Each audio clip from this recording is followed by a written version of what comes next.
Hi, Reddit. My name is Mark. I'm 38 years old, and for the last 8 months, my life has felt like a cross between a thriller about escaping captivity and a tedious accounting report for asset division. I'm writing this not for advice. I have a therapist and a good, though damn expensive, lawyer. I'm writing because for 10 years, I stayed silent. For 10 years, I lived in a narrative written not by me, nor even by my wife Samantha. It was dictated by a ghost, her late father, Richard "Rich" Carlisle. And now, having finally crawled out from under the rubble of that idealized mausoleum, I need to get this off my chest. To document it, so that maybe someone standing on the threshold of a similarly beautiful, solid-looking door might hear the creak of its rotting frame. This will be very long. I'll talk about the small things, the daily grind, about how hell is built not from fire but from gilded silverware placed on the wrong side of the plate. Names are changed, but the pain is genuine. Get comfortable. I grew up in a family where success wasn't measured by a bank account balance but by the amount of laughter at the dinner table. My father, a mechanic with hands always stained with grease and scratches, taught me, the main thing, Mark, is that a house should smell like pie and honesty. The rest will follow. My mom, a schoolteacher, added, and books. It should smell like books too. We lived modestly but generously, with time, attention, support. I became a structural engineer not out of ambition but out of love for order and harmony. A bridge that withstands load thanks to precise calculation. That's honesty embodied in steel and concrete. I met Samantha Carlisle at the wedding of my college best friend, Mike, and his bride Jenna. It was one of those fancy country club weddings where I wore my only custom-tailored suit and felt a bit like an imposter. She was a bridesmaid, not the loudest or most boisterous, but the one your gaze lingered on. She didn't laugh loudly but smiled with the corners of her mouth, as if she knew some secret. Her dress was the color of faded lavender, and her eyes were like a lake on an overcast day, gray-blue, deep, with an invisible current beneath a calm surface. We bumped into each other at the bar, trying to order the same cocktail, an old-fashioned. "A man with taste," she said, and in her voice, I heard a slight, barely perceptible mockery. Not of me, of the situation, as if all this pomp was a tiresome game for her. That hooked me. We sat in a corner of the terrace until the guests had all left and the staff began pointedly clearing glasses. We talked about everything and nothing. She told me she was a junior lawyer at a big firm, specializing in mergers and acquisitions. I help big companies swallow small ones. It's like social Darwinism, just in expensive suits, she said, and I saw fatigue in her eyes. She talked about books, not bestsellers, but complex, uncomfortable, prose, Nabokov, Faulkner. She had a sharp, analytical mind that both fascinated and intimidated. About her father, not a word. When I asked about family, she said simply, "Mom lives in Chicago. Dad died, construction site, freak accident," and changed the subject to my thesis project on wind load resistance in high-rises. Her questions were precise, at the level of an upperclassman in civil engineering. "How do you know all this?" I wondered. She shrugged, hereditary curiosity. That night, walking her to her cab, I kissed her on the cheek.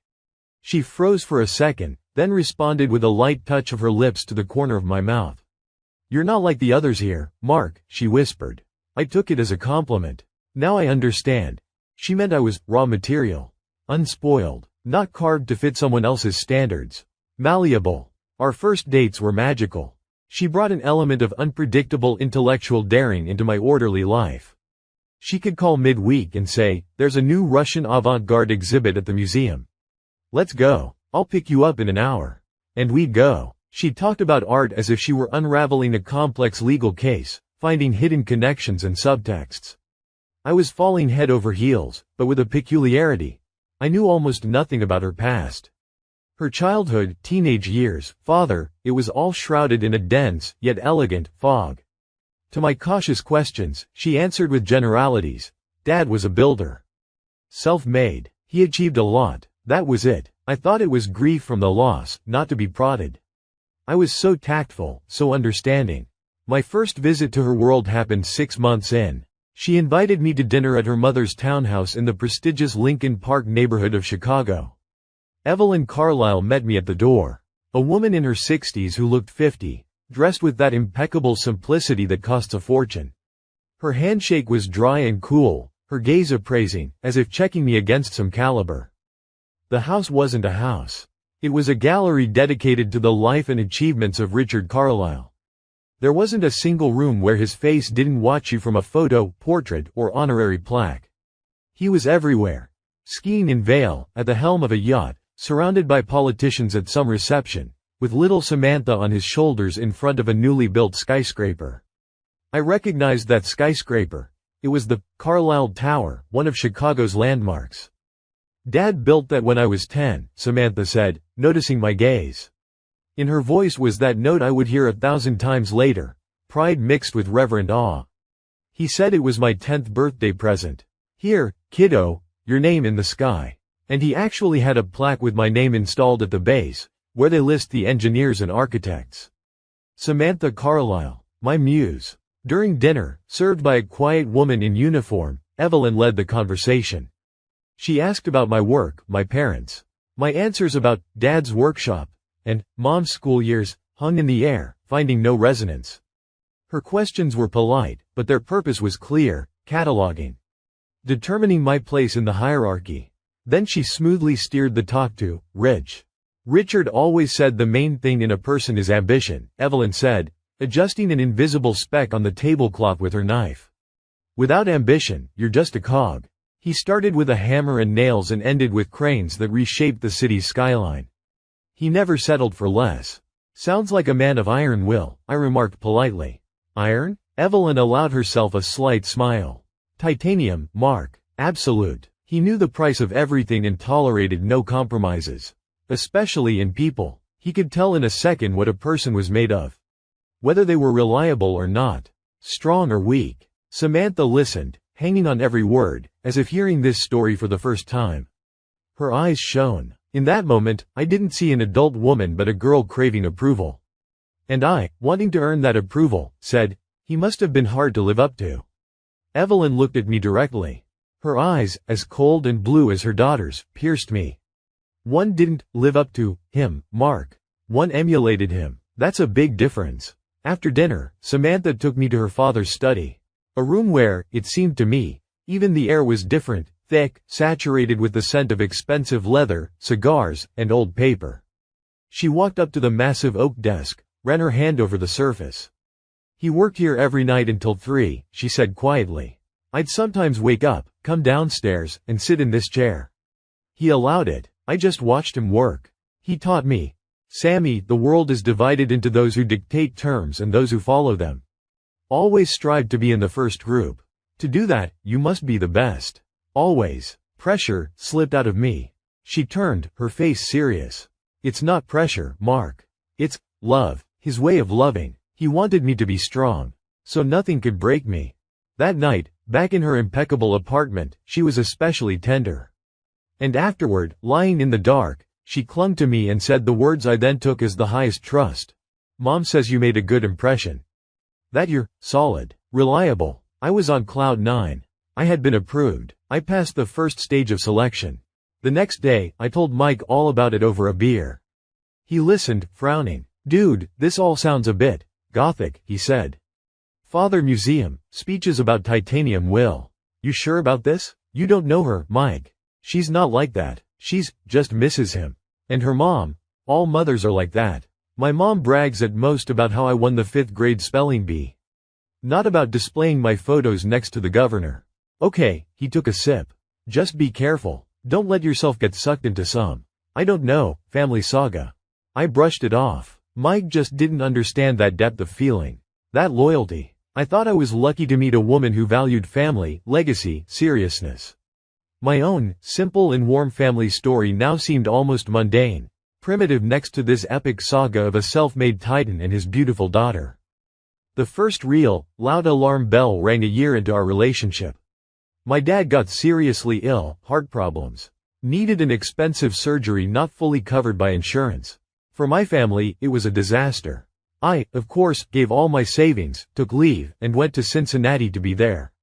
I was desperate, scared, shattered. Samantha called on the second day. Standing in a hospital corridor, my voice breaking, I told her about the diagnosis, my fears. Mark, she interrupted me. Her voice was collected, professional. "You need to pull yourself together. Panic won't help your father. I know, it's just. Listen to me," she spoke clearly, like a lawyer conducting a cross-examination. "What are the payment options? Have you contacted the hospital's financial counselor? Maybe there are charitable funds? You need to act systematically, not give in to emotions." I was stunned. I expected words of support. "I'm with you. Everything will be okay, my poor guy." Instead, I got an action plan. "Sam, I just need to be here for them right now," I said quietly. "Being here doesn't mean dissolving in other people's problems," she replied, and a hint of irritation slipped into her tone. My father, when his partner was in an accident and the whole business was shaky, didn't sit by his bedside. He worked 3 times harder to save the company for both of them. That's real support. Creating stability. You need to be strong. For your mother, if not for your father. I felt physically sick. Her words, so logical and inhuman, crashed down on me. I mumbled something and hung up. Later, she texted. "Sorry if I was harsh. I'm worried about you. And remember, weakness is a luxury not everyone can afford." Back then, I read that as concern. Strange, twisted, but concern. She wanted me to be strong. Was that so bad? My dad pulled through. When the crisis passed, I returned to Chicago exhausted but happy. Samantha met me with a candle at dinner. She was affectionate, attentive, but in conversation circled back to crisis management, and again cited her father as an example. I was too tired to analyze. I just drowned in relief and her, finally, shown tenderness. That night, before bed, she said, "You know, I'm proud of you. You handled it. Not perfectly, but you handled it. That says a lot about your potential." The word, potential, burned me again. I wasn't loved. I was promising. A project. But in that moment, I so needed love and peace that I accepted this role. I hugged her and thought, okay, I'll be what you need. I'll grow. I'll become strong. Like him. That was my first, silent, fateful agreement. A signature on an invisible contract obliging me to forge myself into the man who could stand in the same pantheon as Richard Carlisle. I didn't know then that the pantheon was empty, and the idol inside was made of cold, unbending metal, capable only of cutting anyone who tried to embrace it. I proposed 1.5 years after we met. I'd planned it for nights, wanting something personal, ours. I took her to that same Lake Shawano, to her childhood home, empty and snow-covered in winter. I set up candles in the living room, made dinner, with great difficulty, and got down on one knee before that very fireplace where Rich's portrait hung. I said something about how she changed my world, how I wanted to build a future with her, our own home, unlike any other. She cried, but these weren't just tears of happiness. It was a cascade of emotions. Relief, triumph, a kind of sadness, and relief again. She squeezed my hands so tight my knuckles cracked and said, "Yes. Yes, of course." Then, hugging me, she whispered in my ear, "He would have been happy. He would have said I made the right choice." And again, not, "I'm happy," but he would have been happy. But I was too elated to notice. I took it as the highest praise.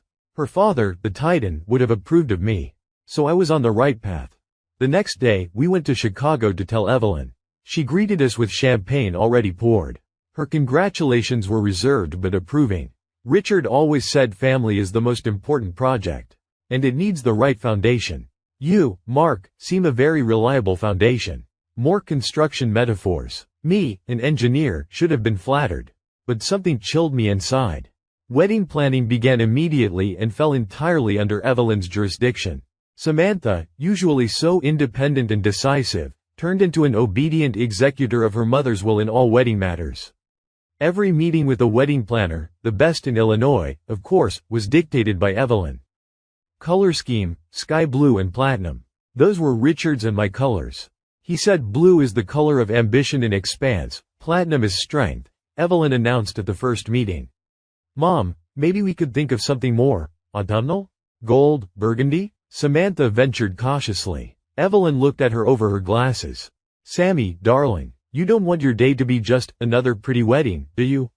You want it to be a continuation of tradition, of legacy, don't you?" Samantha lowered her eyes. "Of course, Mom, you're right." And that was it. Debate over. I was presented with a fait accompli. My participation boiled down to approving, or rather, acquiescing to, Evelyn's guest list, which was 3 times longer than my modest list of family and friends, and choosing the type of meat for the main course. Even the first dance song was chosen by Evelyn, Unforgettable by Natalie and Nat King Cole. Richard adored that duet. He said it's about love that outlasts time. Like ours. I tried to gently resist. One evening I said to Samantha, "Honey, what if we did something truly ours? Like, have the reception not at the club but in that old warehouse-turned-loft? That would be so cool and modern." She looked at me like a child suggesting setting off fireworks in the living room. "Mark, seriously? A warehouse? Where will our guests be? Dad's people, his business partners, judges. Can you imagine what to wear to a warehouse? It would look cheap. Like we can't afford a proper venue. But it's our wedding, not your father's society gala," I tried. Her face stiffened. "That's exactly why it must be impeccable. So everyone sees that we are making the right choice. That we are creating a worthy union. Dad always said, everything you do in public is a message. Make sure your message is strength, not apology. I don't want to apologize for my choice, Mark. I want it to be admired." That was a low blow. So, my desire to make the wedding more, was her apology. An apology for me. I fell silent. My role was now clearly defined. I was the grateful recipient of the honor of being chosen. My job was not to ruin the picture. My parents came to one planning meeting. My mom, in her best but hopelessly simple dress, timidly asked if she could help with floral arrangements. She had a green thumb, she said. Evelyn smiled an icy smile. "Oh, don't trouble yourself, Mrs. Tennyson. We have an exclusive contract with the florist who did the governor's inaugural flowers. But thank you for offering." Mom didn't open her mouth again all evening. Later, as they were leaving, my dad, looking me straight in the eye, said, "Son, are you sure?" He couldn't find the words. "They're just different, Dad," I replied, defending my choice. "They're used to the best. That's not a bad thing." He shook his head and hugged me so tight it felt like he was sending me off to war. Mike organized the bachelor party. He rented a cabin in the woods, brought a ton of meat, beer, and my old friends. It was a breath of fresh air. We yelled, laughed, remembered old times. But even there, Rich's shadow reached. One guy, who worked in real estate, upon hearing who I was marrying, whistled, "Carlisle." "God, Mark, so you're getting the golden cage. I've heard stories about her dad. Legendary son of a gun. They say he almost worked his first son-in-law, loser, into an early grave before the guy fled the country." Everyone laughed, but it was nervous laughter. I joked it off, but it left a mark. The wedding was the event of the season. Everything went like clockwork. Impeccably, luxuriously, soullessly. Standing at the altar, I saw a sea of faces, important, pompous, unfamiliar. My own people were easy to spot. They sat huddled in the back rows, looking modest and a bit lost. When the priest said, "If anyone can show just cause why this couple cannot be lawfully joined, let them speak now or forever hold their peace," a hysterically tense silence hung in the hall. I suddenly desperately wanted someone to stand up and shout, "Stop. He's not who she thinks he is." But no one did. At the reception, toasts in memory of Richard Carlisle took longer than toasts to our future. They spoke of his business acumen, his principles, the void he left. About us. Only in the context of continuing his legacy. Rich is looking down on us today and smiling, seeing his little girl found such a promising young man, one of his partners said. I drank champagne and smiled until my cheeks ached. All night, Samantha shone. This was her triumph, her day, the day she proved to the world, and, I thought, to her father's ghost, that she had made the right, worthy choice. She was the queen of the ball. And I was her chosen prince. A mannequin in the right suit. Late that night, in the hotel suite paid for, of course, from the Carlisle funds, she said, taking off her jewelry. Finally, it's all over. Now we can start building ours. She hugged me, and in her embrace, I felt not so much passion as possessive satisfaction. I was her project, and the project had successfully passed the approval stage. Now began the hardest part, implementation. I lay in the dark, staring at the ceiling, thinking of my dad's words. So the house smells like pie and honesty. The air of that day smelled of expensive perfume, wormwood smoke from cigars, and falseness. I closed my eyes and decided it was just pre-wedding stress. That now, with all this circus behind us, we'd start our real life. Our shared, honest life. I still didn't understand that the wedding wasn't the finale of the show, but only the prologue. A prologue to a 10-year play where all roles were long cast, the sets built, and I, the lead, was to play not myself, but an idealized version of the late author of this play. The curtain had just risen. After a honeymoon in Tuscany, a villa overlooking vineyards, of course, Dad always said you should see Italy from above, not from the tourist crowds, we returned to reality. Reality was buying our first shared home. I thought it would be our first truly joint project, an act of creation. How mistaken I was. I had savings, modest but honestly earned. Samantha had a trust fund set up by her father, which she accessed after marriage. The mortgage was a formality, but even here Evelyn insisted on Dad's trusted banker. Our budget, as I understood it, was limited. But in the Carlisle lexicon, such a word didn't exist. The word was enough. And enough always meant the best possible. We looked at houses. I liked a cozy 1950s bungalow in an up-and-coming neighborhood, with a big lot and potential for remodeling. You could put your soul into this, I said, imagining us picking out tiles together, knocking down walls. Samantha wrinkled her nose. Mark, this is starter suburbia. The school district here is average. And look at these power lines. Dad always chose location, location, location. It's an investment. We need something in Glencoe or Lake Forest. Those names made my heart sink. I knew the prices. I tried to talk about financial responsibility, not wanting to start a family life with debt exceeding the cost of a small castle. She listened, nodded, then said the killer phrase. Fear of debt is a poor man's mindset. Dad said good debt is leverage. He built an empire on credit. You don't want us to start from a position of weakness, do you? We need to make a statement. We sounded like a royal favor. But we meant, I needed to make a statement. About us. Her weakness argument hit the mark again. After a week of tense talks and icy silence on her part, I gave in. We bought a house in Lake Forest. Not the biggest, but on the right street. A 1920s solid red brick house with oak paneling in the study and a stained glass window on the staircase. It smelled of old money and other people's memories. Stepping inside for the first time, I felt like I was entering a museum. My museum. The renovation. That's where the real battle unfolded. As an engineer, I found a contractor, Dave Morrison. He was pushing 60, had a pencil behind his ear, and spoke slowly, deliberately. He showed me his work, houses renovated with soul and attention to detail, not flashy gloss. His estimate was clear, honest, and included a line for unforeseen expenses, 10%. I was impressed. Samantha studied the document over dinner. Her face became inscrutable. Who is this Dave Morrison? She asked. The best craftsman in the area. Look, here are photos of his work. Does he have a portfolio? A website? Reviews in Architectural Digest? He has a 6-month waiting list and word of mouth. Sometimes the best doesn't shout from glossy pages. She put the estimate aside. His per square foot rate is 40% lower than Carlisle & Sons. Carlisle & Sons? I repeated. Is that a related company? It's the company that built all of Dad's projects. And does Mom's renovations. They know the Carlisle standard. Sam, this is our house. Our standard. We can set it ourselves. She looked at me, and something flared in her eyes, panic mixed with irritation. Mark, you don't understand. It's not about money. It's about trust. Guarantees. If something goes wrong, and with such handymen, she spat the word with contempt, things always go wrong. Who will be responsible? They'll vanish, and we'll be left with a leaky roof and crooked walls. Dad never skimped on the foundation. In anything, he said, quality is the memory of you when you're gone. It speaks for you. I don't want our house to speak of us as people who took the easy way out.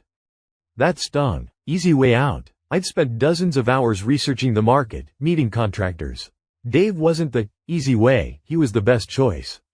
I'm an engineer, Sam. I understand this. I can oversee every stage. And will you do that instead of working? She retorted coldly. Will you stand over them with a tape measure while your projects burn? Dad hired the best so he wouldn't have to oversee them, but to trust them. So they do their job, and he'd do his. Don't you trust the professionals he chose? Don't you trust his judgment? And again, that news. Don't you trust? The question wasn't about builders. It was about loyalty, about faith in Rich's infallibility. Rejecting Carlyle and Sons would be an act of petty rebellion, distrust in the legacy. And I was being drawn into this logic. It's not about trusting your father, it's about our finances. I tried to steer the conversation back to practicalities. Our finances? She raised an eyebrow. Mark, I'm contributing 70% of the house cost from my fund. I think I should have the deciding vote on the contractor who will work on it. Silence. The blow was precise and merciless. She didn't hit my male pride but the point of financial reality. I was not equal. My contribution was smaller. My voting rights, correspondingly lesser. I felt heat in my ears. I wanted to scream. Then let it be your house, not ours. But I swallowed it, because part of me, the part afraid of being weak, insufficient, agreed with her. Yes, her contribution was larger. Yes, I should be grateful. Yes, I needed to prove I was worthy. Okay, I whispered. Okay, we'll hire Carlyle and Sons. Victory didn't light up her face with joy. An expression of satisfaction appeared, like a teacher's when a struggling student finally solves a problem. Thank you, darling. You're making the right choice. Trust me. Carlyle and Sons sent their estimate. It was 80% higher than Dave's. And it had no line for unforeseen expenses. We don't have unforeseen events, Mr. Tenney's son, said the head of the company, the son of one of Rich's partners, with an oily smile. We foresee everything. They foresaw, among other things, my future nervous breakdown. Work began. They treated my drawings and suggestions with polite condescension. Interesting thought, Mr. Tenney's son, but Mr. Carlyle Sr. always used reinforced beams of this cross-section in such cases. We follow his specifications. My arguments about modern materials and technologies shattered against the granite wall of Richard's time-tested approach. Samantha, when I complained, said, "They're professionals, Mark.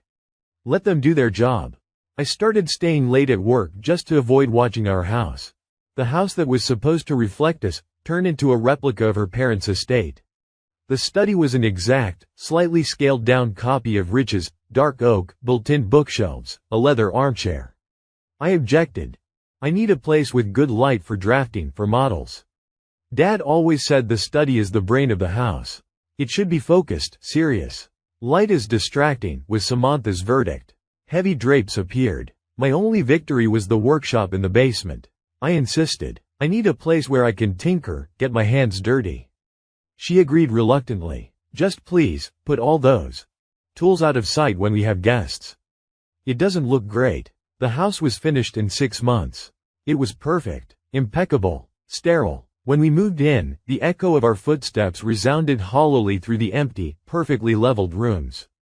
Not a scratch on the hardwood, not a crookedly hung shelf. It was a masterpiece of sterility. The first night, I woke up with claustrophobia. The walls, painted in the recommended Carlyle and Sons shade of ghost white, seemed to close in on me.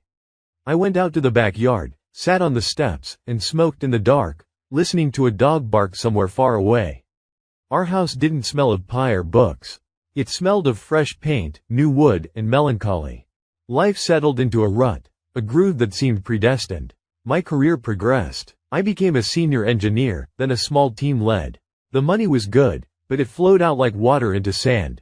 Mortgage, car payments, I did upgrade to a Lexus RX because safety is not up for discussion. Mark, country club membership. A logical extension of our social status, insurance, the decorator's bill, helping Samantha read, imposing the same style as Evelyn's. Samantha moved to a more prestigious law firm with more hellish hours. Now she often worked late or traveled. When she was home, she was exhausted, withdrawn, and our communication boiled down to logistics and planning social obligations. Social life was another front. We had to build a circle. That meant attending dinner parties, hosting them, being seen. Our guests were from Samantha's world. Lawyers, financiers, a couple of surgeons, a couple of heirs. Conversations revolved around markets, politics, superficially, new restaurants, and, of course, memories. Memories of Rich. It seemed each of these people had a couple of anecdotes about his genius or ruthlessness, which they gladly trotted out in our new, Rich-like study. I tried to interject my topics, talked about sustainable architecture, new building materials, even books I read. I was politely listened to before the talk returned to the latest corporate board scandal. I felt like an actor in a play whose lines I hadn't learned. My role was to nod, smile, and be Samantha Carlyle's husband. Mark Tenney's son dissolved like sugar in this bitter tea. One night, after a particularly tiresome dinner where I'd remarked in frustration that a new tax law hurt small business, Samantha said to me in the bedroom, "Darling, you shouldn't use such populist rhetoric in front of Jason. He's a partner at the fund lobbying for those changes. It's awkward." "I just stated my opinion," I snapped. "Or is opinion in our house only allowed if pre-approved? Don't be dramatic. It's about tact. Dad always said, opinions are like socks. Keep them to yourself unless they're impeccably clean and match the suit. Your suit was excellent tonight, by the way." The compliment about the suit was the finishing touch. I was a mannequin. Only the suit mattered. Conflicts became cold, underlying. We stopped arguing. We held policy debates. I talked about feelings. She talked about logic and expediency. I talked about wanting to spend time with friends. Mike invited me hiking. She talked about the need to invest time in useful connections. I once bought a bright, abstract painting at a local art fair, an explosion of color and emotion. Brought it home, hung it in the living room. Samantha stared at it silently all evening. The next day, it hung in my basement workshop. In its place in the living room appeared an engraving of the Manhattan skyline from the early 1900s. Mom gave it, from Dad's collection. He loved this piece. "It speaks of ambition, growth," Samantha said. My basement workshop became my bunker, my refuge. There, I could listen to my music, loud rock she hated, drink beer from the bottle, whittle something, or just sit in a chair and stare. There, I was myself. But even there, echoes of the war reached. Once a month, Samantha would descend, for inspection. "It smells damp and of linseed oil down here. Can't you air it out? And these shelves, they're so rough. Maybe we could order something built-in, neat?" The most painful issue was children. It was my intimate failure, my unhealing wound. I wanted a child, desperately. I saw it as a chance, to create something real, pure, that would belong only to us. Something to break this vicious cycle of worshipping the past.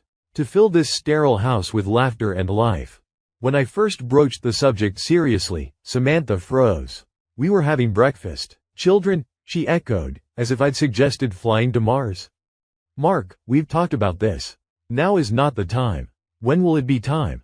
We're over 30. When we're ready. Financially, psychologically. Dad always said children are the greatest responsibility. You can't just get a child like a puppy. You need to be sure you can give them everything. The best education, the best environment, unlimited opportunities. Are you sure we can? Are you sure about your job security? Our stability?" Every question was a knife. Because the answer was, no. I wasn't sure. My job was stable, but I wasn't irreplaceable. Our financial stability was an illusion propped up by credit and her fund. I wasn't Richard Carlyle, who could promise a child the world and deliver. "Love isn't the same as a Swiss private school, Sam," I muttered. "My parents gave me only love, and I turned out fine." She sighed, a tired, patronizing sigh. "Mark, darling, your parents are lovely people. But the world has changed. Competition starts in kindergarten. I don't want my child to be in a catch-up position. I want them to be a leader. From the start. That requires resources, and confidence, and you." She looked at me, and her gaze held something that chilled me. "You've been so nervous, unsettled lately. Do you think that's an atmosphere for a child?" And again, the noose. To earn a child, I first had to achieve the state of a serene, financially unshakable titan. But how could I achieve that when every effort was absorbed by maintaining the facade demanded of me? It was a vicious circle. I started drinking, not binges but regularly, a glass of whiskey, or 2 or 3, in my basement bunker at night, to dull the pain, anger, and feeling of utter inadequacy. One evening when Samantha was away, I called Mike. We hadn't spoken in months. I was drunk and on the edge. "Mike," I slurred into the phone. I don't know what I'm doing." He listened to my incoherent stream about the house, the debt, kids, the ghost in the study. "Mark," he said seriously, "you need to get out. This isn't a life. It's a slow death. She's grinding you down. You've become a shadow of yourself." "I love her," I said dumbly, and it was true, but a twisted, painful truth. "And does she love you? Or does she love the project called Worthy Husband for Rich Carlisle's Daughter? Think. Come stay with us this weekend. Just be in a normal environment, with people who love you just for being you. I went. They were the best 2 days in years. His wife's home cooking, playing with their kids, beer on the back porch, talking about nothing. I cried when I hugged Mike goodbye. Come back whenever. You're always welcome, he said. But returning to our impeccable Lake Forest house, I felt the heavy prison door slam shut again. The contrast between worlds was too agonizing. I started seeing a therapist. Secretly, I told Samantha it was physio for back pain. Dr. Lisa listened without judgment, and her questions forced me to face the truth. Why did you let her define all the parameters of your life? She asked once. Because she believed in me, saw potential, and I wanted to realize it. For her, and for yourself? I had no answer. For myself, I wanted peace. Simple joys. But those desires seemed so petty, so insignificant compared to the grand project of becoming worthy. Are you afraid that without this project, you're nobody? Lisa asked, and I broke down crying. For the first time in years. Because it was true. Mark Tenney's son, the simple guy from Ohio, had dissolved. Only a shell remained, trying to measure up. I tried applying the assertiveness techniques Lisa taught me. Brought up wanting to switch to a less lucrative but more interesting job, at a startup focused on eco-construction. Samantha listened with a stony face. Eco-construction? That niche where everyone talks about saving the planet but actually builds straw huts. Mark, are you serious? After everything we've invested in our status, our house? You want to become a hippie engineer? What will people say? What will mom say? I don't care what people say. I exploded. I care how I feel. I'm suffocating. You're suffocating under responsibility, she retorted coldly.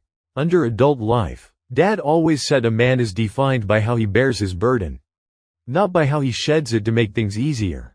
And again, his shadow was everywhere. It stood between us, dictated, judged. I retreated. The startup remained a pipe dream. I felt like a prisoner who, given the key, was afraid to open the door because freedom behind it was an unfamiliar, frightening world. My world had shrunk to a prison cell with oak paneling. And my warden wasn't evil. She was convinced of her righteousness. And in that lay all her terrifying power. Life in a state of cold civil war was draining. We became sophisticated diplomats negotiating borders and neutral zones. The neutral zone was the living room and kitchen. Her order, her aesthetic reigned there. My territory was the basement and, with great strain, the garage. The bedroom became a battleground where a truce most often prevailed, expressed in backs turned to each other and silence thick as smog. Work became my main excuse for not being home. I wasn't lying when I stayed late. Projects were complex, deadlines tight. But I didn't strive to leave earlier either. In the office, among blueprints and calculations, I felt remnants of control. Here, my logic had weight. My decisions led to visible results. A bridge that stands, a building that doesn't fall. It was honest work, unlike the work on our marriage, where all efforts went into sand, and the foundation was crooked from the start. It was at work that I met Clara. She came as a sustainability consultant, a young, vibrant architect with fiery eyes, obsessed with green tech. We collided in the hallway. I was carrying a stack of folders, she a model made of cardboard and bamboo skewers. The model scattered. We laughed together, picking it up. Then there were meetings where her ideas seemed bold and a bit crazy, but inspiring. She spoke with such passion about solar panels, rainwater harvesting, houses that breathe. It was the antithesis of everything surrounding me at home, heavy, monumental, frozen. We started having coffee together in the cafeteria sometimes. The conversation stayed work-related, but there was an ease I sorely missed. With her, I could just be Mark, an engineer who knew some things and was learning others. No ghost of Rich, no expectations to become a titan. Once, over an espresso, she said, "You know, Mark, you have sad eyes for a man who builds such beautiful bridges." I brushed it off, but her words stayed with me. Someone had seen me. Nothing happened, couldn't happen. I was married, and even in my hell, fragments of honesty from childhood remained. But the mere fact that I looked forward to those 5-minute chats by the coffee machine, that I caught myself thinking about her smile, was an alarm bell. It wasn't an escape to another woman. It was a reflection in someone's eyes of the person I once was. Or could have been. It was dangerous, because it showed an alternative existed. Around the same time, an event occurred that became the catalyst for the end. Evelyn Carlisle died. A stroke, quick and painless, the doctor said. For Samantha, it wasn't just a blow. It was an apocalypse. The last living link to her father's world, the chief keeper of the myth, her guide and judge, was gone. Her grief was deafening, all-consuming, but strange. She wasn't crying for her mother as a person, for her laugh, her touch, her little quirks. She was mourning the loss of a system of coordinates. The last pillar of her universe had crumbled. The first weeks, she was in a fog. Then came a strange, almost manic activity. She brought dozens of boxes from the Chicago townhouse, her father's archives, his personal effects, photos, even his favorite armchair from the study. Our house, already resembling a Carlisle museum branch, finally turned into a mausoleum. Evelyn's armchair appeared in the living room. Her porcelain set in a glass display case in the dining room. In our, already not, our, study, Rich's oak desk was installed, barely fitting through the door. "This is the legacy, Mark," she said, arranging his awards and diplomas on shelves. Her eyes burned with a fanatical gleam. "Now we must be its keepers. We are the last Carlisles." The word, we, grated. I wasn't a Carlisle. I was a Tenny son. But in her reality, I was apparently a naturalized citizen of this imaginary country. I silently watched as our shared life was finally buried under the weight of other people's memories. Sleeping in the same room with the ghosts of her parents became unbearable. I started sleeping in the guest room more often, using the excuse that I didn't want to disturb her if she woke up at night, which she often did. She didn't object. It was during this period that Nathan re-entered our lives, now with destructive force. Nathan Pierce, an old family friend, former protege of Richard, now a successful venture capitalist. 15 years older than us, a bachelor, the embodiment of the very Titan I was supposed to resemble. Tall, with silver at his temples, confident manners, and a gaze that seemed to appraise the cost of everything it rested on. He came to the funeral, then started appearing more often. The voice of reason, a rock, the one who understands without words. That's how Samantha spoke of him. They could talk for hours about Rich. Nathan offered stories I'd never heard, about risky deals, ruthless personnel decisions, how Rich broke a competitor without breaking a single law. Samantha listened, mouth agape, like a student listening to a guru. In her eyes, I saw the same adoration mixed with fear that was once reserved only for her father's portrait. Now the ghost had a living voice. And that voice belonged to Nathan. They started meeting for business lunches. Nathan, he said, wanted to help Samantha restructure assets, get on boards. He became her mentor, and I became the background.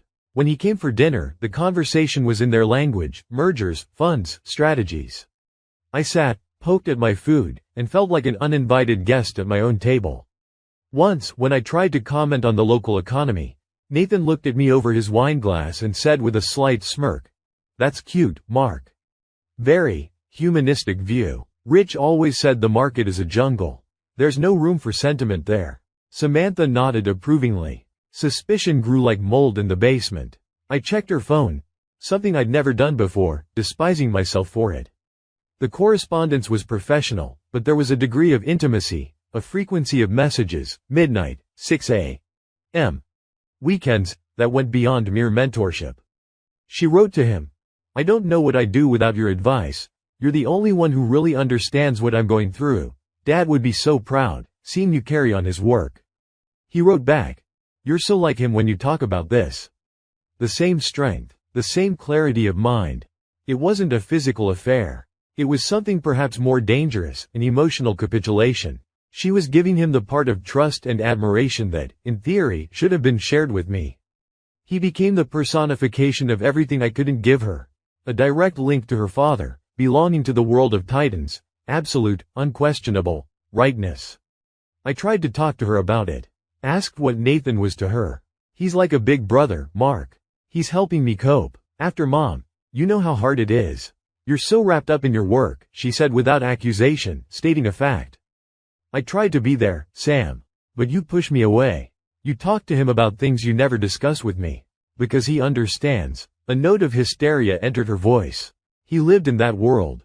He knows the rules. And you're You're always trying to remake everything your way. Find some honest path. Sometimes such a path doesn't exist. Sometimes you just have to play by the rules already written. It was a cry from the soul.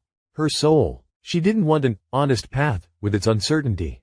She wanted ironclad, proven rules written by her father and interpreted by Nathan. I was a glitch in the program. A bug trying to rewrite the code.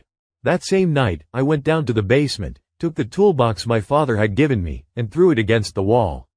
Wrenches, screwdrivers, hammers clattered across the concrete floor. I crouched amid the chaos and sobbed like a child. Sobbed from helplessness, rage, and the understanding that I had lost. Lost to a ghost and his earthly prophet. The next day, I went to my session with Lisa in a state of complete collapse. She found a replacement for me, I said. Or rather, a replacement for him in the flesh. And now she doesn't even need my fleshly attempt to be like him. There's an original. Or rather, an upgrade. You mean Nathan? Yes. He's everything I'm not, and everything she wants me to be. Game over. I lost before I even started. Lisa looked at me intently. Mark, when was the last time you asked yourself, what do you want? Not to win against the ghost or Nathan. For yourself, what do you want from life? From the marriage? Or, maybe outside of it? The question hung in the air. Outside of it, the thought was so monstrous and so liberating it took my breath away. To quit the game. To stop trying to measure up. Just leave. I'm afraid, I admitted. Afraid that without this, I'm nobody. That I wasted 10 years. That outside these walls, I don't exist. You do exist, Mark, Lisa said softly. He's just locked away very deep. And to let him out, you need to open the door. The scariest door. The door behind which is the unknown. And admitting these 10 years were a mistake is very hard to accept. I left the session with my head in a whirl. Part of me clung desperately to the familiar hell. It was predictable.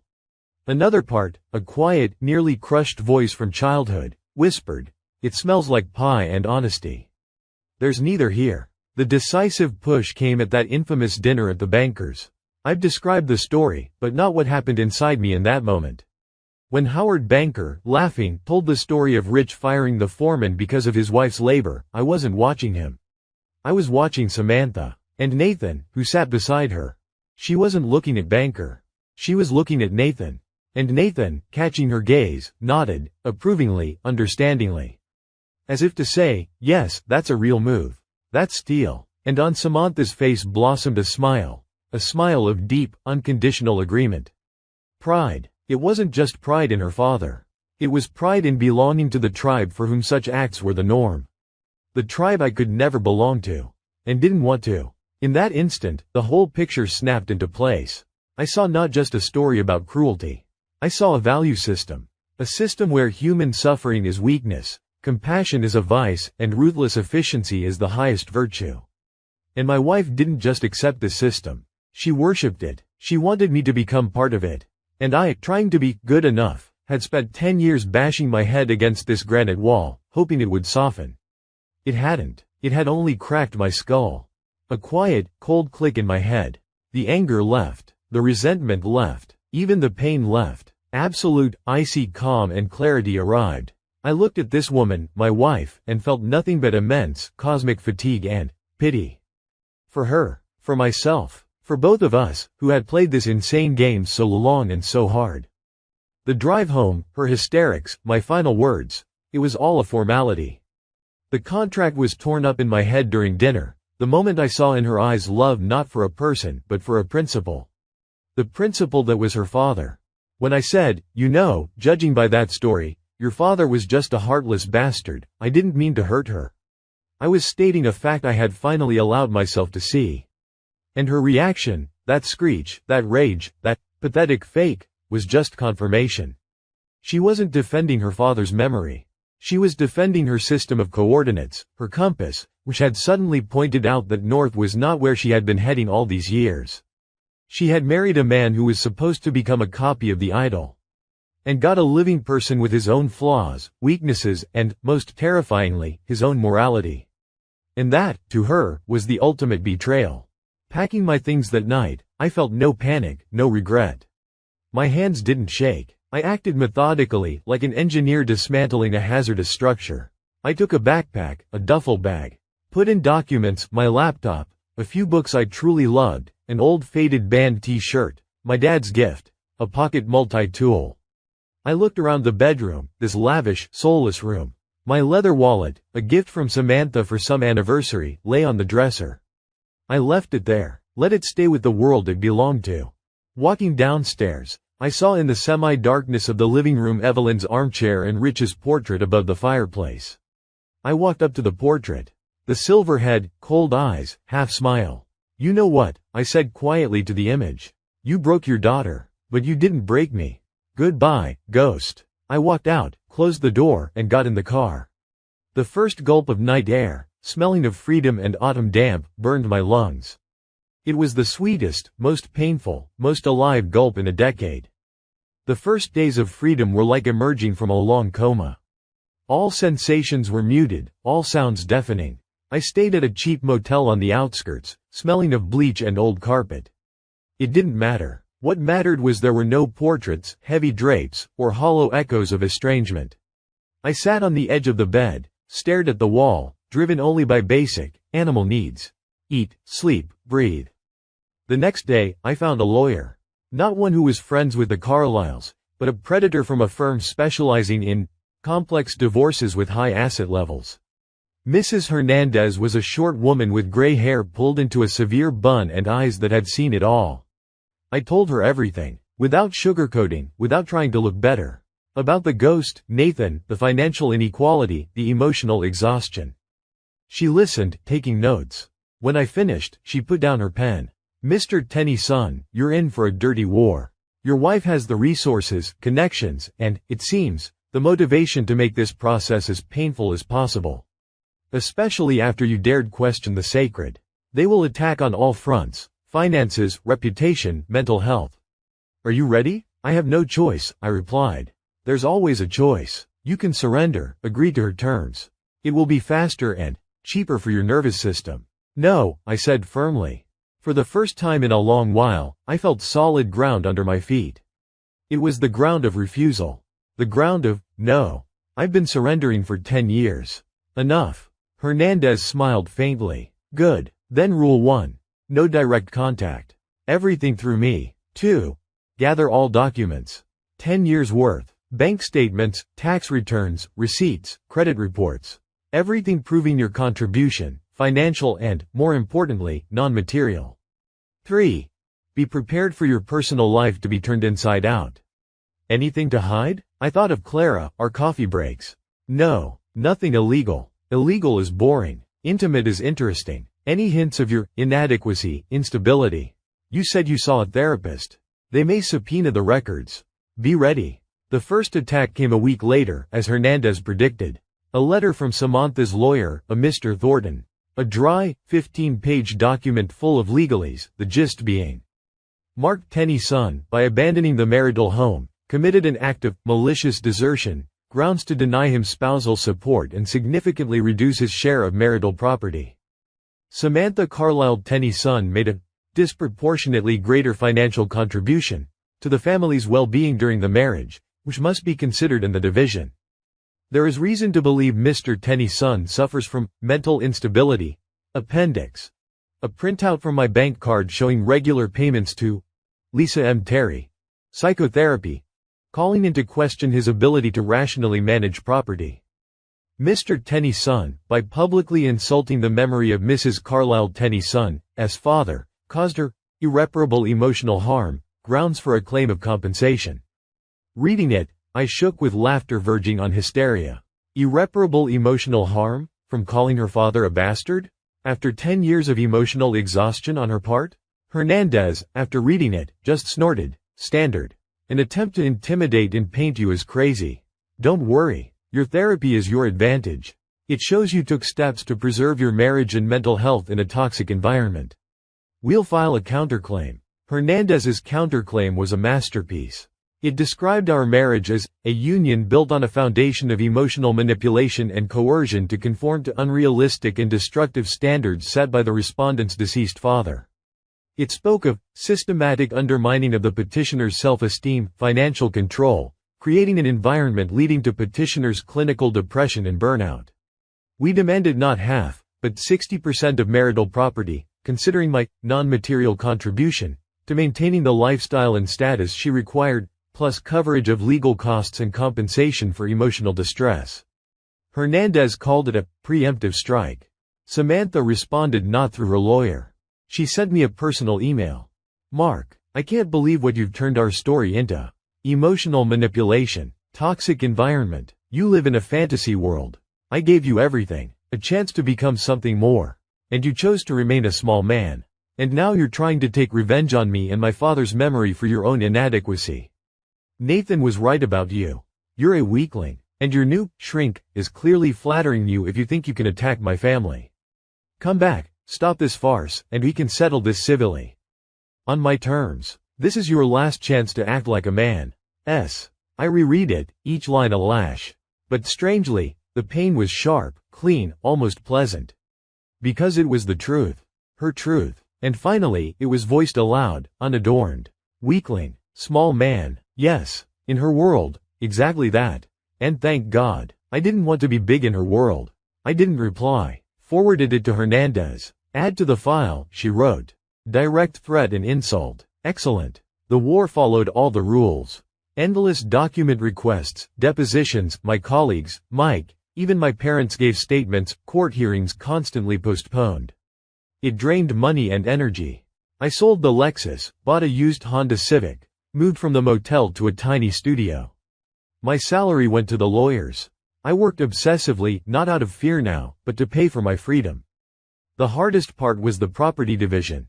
We had to meet with lawyers present for inventory. Returning to that house was like a tour of my own grave. Samantha was cold and regal, like a queen surveying her ruined kingdom. She was accompanied by Thornton and Nathan. He was there as moral support, standing slightly behind, a hand on her shoulder. His gaze was triumphant. Entering the living room, I saw my guitar on the table. The one that gathered dust in the basement. "That's yours," Samantha said curtly. "I see no point keeping junk here." The word, junk, burned. I took the guitar. A layer of dust. That was all that remained of Mark the musician, Mark the dreamer. "And this," she pointed to the painting I bought at the fair that hung in the basement, "I'd like to keep. As a reminder of your artistic experiments." I understood she wanted it not as a memory but as a trophy. "Evidence of my defeat. Take it," I said. "I don't need it." We walked through the house, listing items. Each object evoked not joyful memories but feelings of constraint, debt, inadequacy. The sofa that was too low for proper posture. The dining set where we hosted those awful dinners. The bed where we slept back to back. I wanted only one thing. To leave as soon as possible. In the study, by Rich's oak desk, I stopped. "This desk," I said to the lawyer. "It's not marital property. It was brought here after Evelyn's death, after I moved out." Thornton began arguing about transmutation of separate property into marital property through use for family purposes, but Samantha abruptly cut him off. "Leave it. He's right. The desk is mine, as is everything related to my father." She looked at me, and for the first time, something besides hatred flickered in her eyes, fatigue. Infinite fatigue. "Take your basement, your junk, and disappear." In that moment, I understood, she had lost too. She won the desk, the chair, the portraits, but lost the husband who never became what she wanted. Her project failed, and Nathan, standing behind her, wasn't a reward but a reminder of that failure. He wasn't a replacement husband, he was a replacement father. An eternal judge, and now she would live with that judge and the ghosts in a house too big for one person. The final chord of the legal battle was the hearing on my mental state. Samantha's lawyer pushed for a forced psychological evaluation. Hernandez called my therapist, Lisa, to court. With the court's and my permission, she testified. She spoke not as a defender but as an expert. She described symptoms of burnout and depression, linking them to chronic stress from life under impossible expectations and constant comparison. She said the key phrase, "Mr. Tenney's son did not suffer from a mental disorder. He suffered from a disorder of the environment he was placed in. His therapy was not treatment of an illness but rehabilitation after emotional trauma inflicted within a dysfunctional relationship." The judge, an older woman with intelligent eyes, listened intently. When Thornton tried to attack, asking leading questions about disloyalty to the wife's family, the judge stopped him. Mr. Thornton, we are not here to judge whether Mr. Tenney's son sufficiently revered the memory of his father-in-law. We are here for property division. The questioning is over. The court's decision was not a victory but a truce with favorable terms for me. The house was appraised, and I was awarded 45% of its value, to be paid out by Samantha over 3 years. I got half our meager joint savings and retirement funds. I kept my car, the Honda, and was freed from any spousal support. My legal costs were to be covered from the joint pool. Hernandez called it a brilliant result. For me, it was simply the end of the battle. I was too exhausted to rejoice. The day the decision became final, I got a last message from Samantha. Not through a lawyer, just a text. Money will be transferred. Leave the house keys by the front door. Don't write again, or call. Hope your new, honest, life is worth it. I didn't reply. I drove to Lake Forest one last time. Left the keys under the mat as requested. Stood by my former home. It looked as impeccable, as lifeless. Through the big living room window, I saw movement, Nathan's silhouette passing by. They were together, in their mausoleum. I felt pity for her. Sincerely, because I got out, and she remained there forever. I got in the car and drove away. Without looking back, ahead was emptiness, but it was a clean, honest emptiness I could fill with something of my own. For the first time in 10 years. The first months post-divorce were like living in a vacuum. The silence was deafening. No need to report. No underlying tension, no expectations. I'd wake up and realize I could do anything. And that was scary, because anything is too much. I continued therapy. Now, Lisa and I worked not on survival but on living. On rediscovering what I wanted. Turned out, that was the hardest question. What do I love? What music? What food? Where do I want to go? I was like a teenager rediscovering the world. I started small, bought a cheap guitar, tried to remember chords. Sounded awful, but the process brought strange pleasure. I started cooking. Simple things first, pasta, scrambled eggs. Then more complex. Burned myself, oversalted, but it was my food. Made by me. I reconnected with friends. Not all. Some had drifted away over the years, and there was no way back. But Mike was there. We spent almost every weekend with him and his family. His kids called me Uncle Mark, and their unconditional love was the best medicine. I played soccer with them, read stories, fixed broken toys. Their house smelled of pie, children's laughter, and honesty. I felt at home. I didn't change careers radically, but took a step. Left the managerial position to go back to being a design engineer, but at a new firm focusing on sustainable building. The pay was less, but the work was satisfying. There, I ran into Clara again. She was surprised to see me but happy.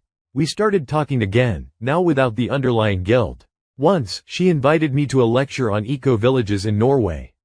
Then we went for dinner. Talked about work, life, dreams. I told her about the divorce. Not all, but the essence. She listened without interrupting. You know, she said at the end. You seem more whole. Sad, but real. I'm trying, I replied. We didn't become a couple right away. Too many wounds were still fresh. But her presence in my life became a soft light helping to outline a new future. She didn't try to remake me, didn't expect me to become someone else. She liked me, an engineer with sad eyes who loves his work and plays guitar poorly. The hardest part was rebuilding the relationship with my parents. They knew about the divorce, supported me, but I felt their unspoken words, their pain for the 10 years I'd spent distanced. Once, I visited them in Cincinnati. We sat in the kitchen, drinking Mom's apple cider. My dad, after a silence, said, "Son, forgive me. We saw you being pulled in, but didn't know how to help. Didn't want to interfere. Not your fault, Dad. My own. I wanted so badly to be good enough for her that I stopped being good for myself." Good enough. Mom shook her head. You were always golden to us. Just, your gold was of a different carat. Not the one they needed. Her words lifted the last stone from my soul. Yes, my gold was of a different carat. Softer, warmer, less shiny, but mine. And that was okay. With the money from the house sale, I bought a small, old house about an hour and a half from the city. It needed real renovation. I hired a contractor. Not Carlisle & Sons, but a local craftsman. A guy named Joe who wore paint-stained clothes and whistled all the time. We worked on the estimate together, argued about materials. I drew up the plans myself, bought some materials, helped where I could. Work was slow, with mistakes, but it was my project. My house. Here, I chose wall colors, bold, blue in the living room, installed bookshelves to the ceiling, set up my dad's old workbench from his garage in the workshop. It smelled of wood, paint, and future. Sometimes, at night, panic attacks would hit. What if I make another mistake? What if I can't be alone? What if freedom is forever? I'd call Lisa, or text Mike, or just go out on the porch and look at the stars. The attacks passed. Each time, faster. Almost 2 years have passed. I'm still in the process of reconstruction. Of the house and myself. Sometimes I think of Samantha. Heard through mutual acquaintances that she and Nathan never married. That they see each other. That she still lives in that house, works at the same firm, moves in the same circles. Her life seems frozen in the moment before our divorce. She preserved her mausoleum. I still pity her, but it's pity from a distance. Like for a character from a heavy book I've finally finished and closed. With Clara, we have something. Something slow, growing, based on shared interests, respect, and quiet joy in each other's company. We don't live together. I'm not ready. She understands. We just move forward, day by day. I started drawing again. Crooked, slanted, but I enjoy the process. I take long walks, read what I want, sometimes just sit in silence. And that silence doesn't crush me anymore. It's filled with myself. I'm not happy in that cloudless, loud way you see in movies. Too many scars, too much ash. But I am at peace with myself. I wake up and don't feel a weight on my chest. I breathe fully. Sometimes I catch myself smiling for no reason. Just because the sun is shining, or the coffee is good, or a work project succeeded. This isn't a story about how I found new love and everything became wonderful. It's a story about how I found myself. And it turns out this person is not a titan, not a hero, not an ideal. He's just Mark, an engineer who loves his bridges, his old house, his friends, quiet evenings, and loud music in headphones. A man with sad eyes that now sometimes glow from within. And you know what? That is more than enough. Thanks for listening. Writing this was therapeutic. Like clearing all the junk from the basement of my soul. Now it's clean, and I can start living.